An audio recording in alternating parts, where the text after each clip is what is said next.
કાંકરેજ તાલુકાના નાગોટ ગામમાં દબાણ બાબતે ઉચ્ચ કક્ષાએ રજૂઆત કરવામાં આવતા મીડિયા પર અહેવાલો પ્રસિદ્ધ કરવામાં આવતા મીડિયાને નોટિસ.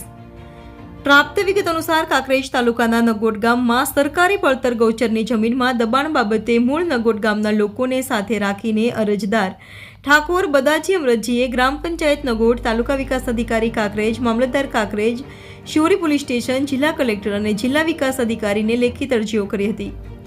એ અંગેના કાગળો મીડિયાને રજૂ કરીને ચેનલ અને પેપરમાં સમાચારો પ્રસિદ્ધ કરવામાં આવ્યા હતા અને પછી સમાચારોના કારણે એક નિવૃત્ત પીઆઈ બીસી ઠાકોર અકળાયા અને પછી પોતે અરજદારો સામે માનહાનિનો દાવો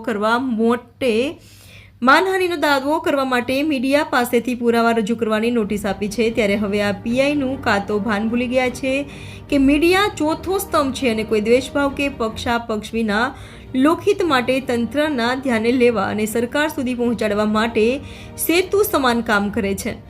ત્યારે મીડિયાના અવાજને દબાવવાનો પ્રયાસ કર્યો છે એને સાખી નહીં લેવાય. ત્યારે હવે અરજદાર રિટાયર્ડ પીઆઈબીસીને મીડિયાને પોતાના સ્વાર્થ માટે કાળજી રાખીને હાથો બનાવવાની કોશિશ કરીને મીડિયાને કહ્યું છે કે તમે પુરાવા રજૂ કરીને મને આપો.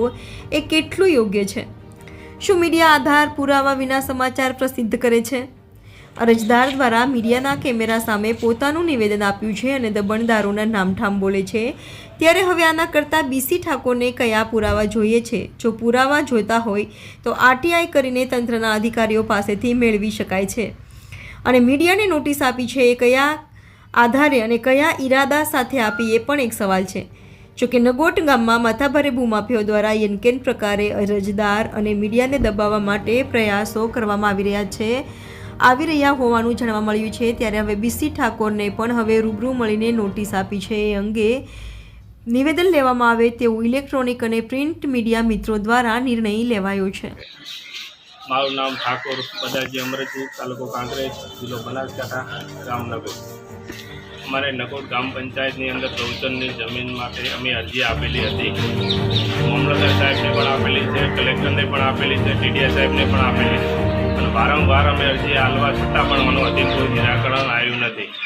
અને ગામવાળા લોકો એવું કહે છે કે અમે તમને ખોટા કેસમાં ફસાવી દેવામાં આવશે અને હું આમાંથી છૂટો થઈ જાય.